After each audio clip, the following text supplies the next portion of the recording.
থাকবে। কোরআন কিয়ামত দিবস পর্যন্ত থাকবে, পৃথিবীর কোন শক্তি মিটাইতে পারবে না। আর ইনশাআল্লাহ আমাকে আপনাকে একটু সচেতন হতে হবে, পারবো তো ইনশাআল্লাহ। সেটা কি? মুসল্লিয়ানে কেরাম, আমরা মুসলমান হয়ে অনেক বেশি কবিরা গুনায় লিপ্ত হয়ে গেছি। আপনাদের কাছে হাত জোর করলাম, মুসাফির হয়ে এখান থেকে একটু পাক্কা নিয়ত করেন, আল্লাহ বড় বড় গুনাহগুলো যেগুলো আমাদের ধর্মীয় কিতাব আমাদেরকে নিষেধ করে। 1 নম্বর, যুবক ভাই বোন, তোমাদের কাছে হাত জোর করলাম, আবার ইফতিজিংটা তোমরা বর্জন করতে হবে। আপন বোনের সাথে তারা ইফতিজিং করে, মুসলিম ভাই মুসলিম বোনের সাথে অবৈধ প্রেম করে। এইভাবে যদি চলতে থাকে, মুসলমান হয়ে সুদের ব্যবসা করে, মুসলমান হয়ে ঘুষের লেনদেন করে, মুসলমান হয়ে পর্দা বর্জন করে, মুসলমান হয়ে আযান হয়ে গেল মসজিদে যায় না, ঘরে শুয়ে থাকে, আপনাদের কাছে মুসাফির হয়ে প্রকাশিত রাখলো, এইভাবে যদি চলতে থাকে, আল্লাহর কসম বাতিল আমাদের উপরে জয়যুক্ত হবে তো হবে, আমাদেরকে আল্লাহ পাক লাঞ্ছিত করবে, অপমানিত করবে। মুসলমান ভয় খাবে কেন?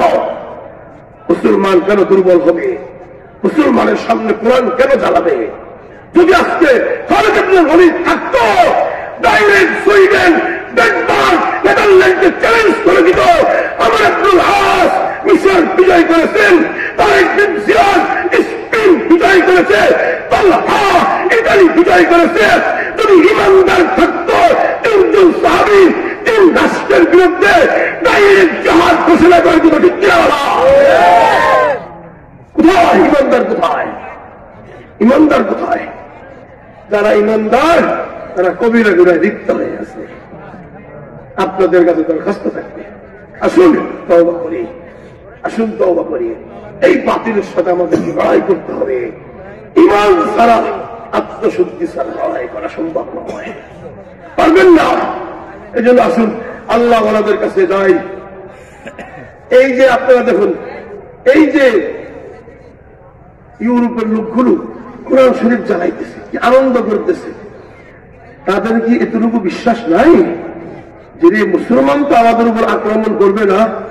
মুসলমানের ধর্মীয় কিতাবের ইজ্জত রক্ষা করার জন্য আল্লাহ পাক বলছেন কোরআনের হেফাজত করবেন। কার মাধ্যমে? হাফেজের মাধ্যমে। কার মাধ্যমে? মুফাসসিরের মাধ্যমে। কার মাধ্যমে? মুফতির মাধ্যমে। কার মাধ্যমে? মুহাদ্দিসের মাধ্যমে। কার মাধ্যমে? আল্লাহর ওলিদের মাধ্যমে, মুসলমানদের মাধ্যমে আল্লাহ তার কোরআনের হেফাজত করবে। সেই সংরক্ষণকারী হাফেজ, মুহাফেজ ডেনমার্কে পয়দা করতে পারবেন না আল্লাহ? সুইডেনে পারবে না? নেদারল্যান্ডে পারবে না? দেখেন, আমি চিন্তা আপনাদেরকে উদাহরণ দিই। যখন নবীজির কার্টুন বের করেছে ফ্রান্স, প্রেসিডেন্ট এমানুয়েল ম্যাক্রন, আমি দেখেছি কার্টুন কেমন, নবীজি এত সুন্দর, চাঁদে দাগ নাই, চাঁদে দাগ আছে নবীজি সাল্লাল্লাহু আলাইহি ওয়াসাল্লামের চেহারায়। আনাস ইবনে মালিক ইয়ং খাদেম, যুবক খাদেম, তার বাসায় দাওয়াত দিল। তার আম্মায় বলতেছে, আনাস, নবী মুহাম্মদের গালে, নবী মুহাম্মদের চেহারা মোবারক কোনো দাগ দেখা যায় না। আমি চাঁদের দিকে তাকায় দেখি চাঁদে দাগ আছে, নবী মুহাম্মদের চেহারা কোনো দাগ নাই। সেই চেহারাটাকে বানাইছে ফ্রান্সের লোকেরা কিভাবে? চুলগুলো এত বড় বড় জঙ্গিদের মতো, দাগগুলো মহিষের 2 দাগ বের হয়ে আছে, টোটাল উলঙ্গ, বরদাস্ত করা যায় না। এত সম্মানিত মহামানব আর এইভাবে নগ্ন কার্টুন একবার ছাপায়া দিল 2006 সনে, আবার ছাপায়া দিল 2011-12 সনে। মুসলমানরা মিটিং মিছিল করলো, অনেক ফ্রান্সের দূতাবাস ঘেরাও করেছে। মুসলমান আগুন জ্বলতেছে, উল্টে ফাইটা যায়, ফ্রান্সে যাওয়াও যায় না।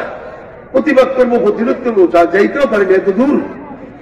আল্লাহ পাকের মেহেরবানি, আল্লাহ পাকের এত বড় মেহেরবানি, ফ্রান্সের 2 যুবক 14 সন 16 সনে যখন আবার এই কার্টুন ছাপাইয়া দিল শার্লি আব্দু পত্রিকায়, আল্লাহ পাক বলেন, দেখ 3 বার ছাড়া যায় না, 3 বার ক্ষমা করা যায় না।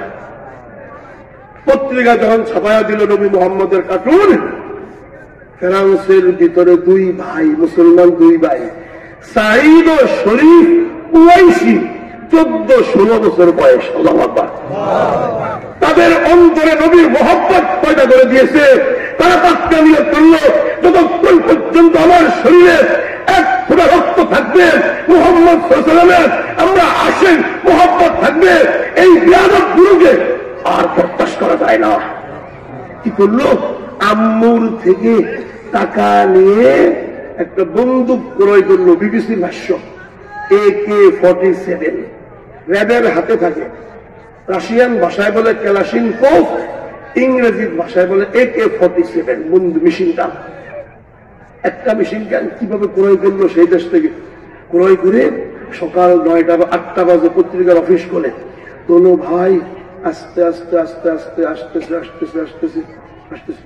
যখন পুলিশ, সবচেয়ে বড় পত্রিকার অফিসের সামনে পুলিশ থাকে, পুলিশের সামনে আসছে, আইসা দোনো ভাই দেখতেছে পুলিশ তো দেখে ফেলবে, তল্লাশির মধ্যে আমরা ধরা খেয়ে যাবো, অস্ত্র আমাদের হাতে। আয়াত করতেছে, জাআলনা মিন বাইনি আইদিহিম সাদ্দা ওয়া মিন খালফিহিম সাদ্দা ফাগশাইনাহুম ওয়া হুম লা ইউবসিরুন। ফু দেওয়ার পরে অস্ত্র নিয়ে অফিসের সামনে ঢুকতেছে। পুলিশ নিচের দিকে তাকায় না, উপরের দিকে তাকায়, ওরা তুই সামনে, তুই পিছনে যা, ফুরুত করে ভিতরে ঢুকে গেছে। পুলিশ চোখে দেখে নাই। সুবহানাল্লাহ। আল্লাহ পাক 2 আশিক রাসূলের সিনার ভিতরে নবী মুহাম্মদের মোহাব্বত ঢুকাইয়া দিছে। ভিতরে যায়া পাইছে ওই 7 জনকে। শার্লি আব্দু পত্রিকার সম্পাদক, কার্টুনিস্ট, পত্রিকার মালিক, অফিসের দায়িত্বশীল 7 জন বসা। সেই 2 জন বলতেছে, তোমরা কারা? আমি সম্পাদক। তোমরা কারা? আমি কার্টুনিস্ট। তুমি? আমি পত্রিকার মালিক। তুমি? আমি প্রধান অফিসার। তোমাদের নেতৃত্বে নবী মুহাম্মদের কার্টুন ছাপছে? হ্যাঁ, আরো ছাপবে। সাথে সাথে 2 ভাই বলতেছেন, নবী মুহাম্মদের পক্ষ হয়ে বদলা নিলাম। আল্লাহু আকবার। আল্লাহু আকবার। শুনেন না খবর? শুনেন না মিয়া?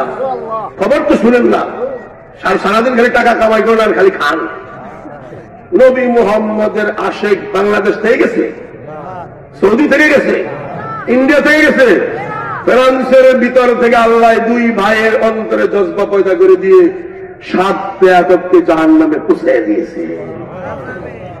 ডেনমার্ক আর সুইডেন আর নেদারল্যান্ড, তোমরাও সাবধান হয়ে যাও। যারা যারা কোরআনে বাদ ঢালাইছ, 100% আমার আত্মবিশ্বাস আল্লাহর কোরআন অপমান করেছে। দেখবেন 1-2 বছরের মধ্যেই এই বেয়াদব গুলোকে জাহান্নামে পৌঁছাইয়া দিবে ইনশাআল্লাহ। দেখবেন কেন? আল্লাহ পাক বলেছেন, ইন্না নাহনু নাযালনা যিকরা ওয়া ইন্না লাহু লাহাফিজুন। আমি আল্লাহ কোরআন অবতীর্ণ করেছি, সংরক্ষণের দায়িত্ব আমার নিজ হাতে। তাহলে বাতিলের হুঙ্কার আমরা ভয় পাবো না ইনশাআল্লাহ। একটু বলে দেই, আরেকটা বাতিল আমাদের সামনে বেশি তাবলীগ করতেছে। সেই বাতিলের নাম কাদিয়ানী। সেই বাতিলের নাম কি?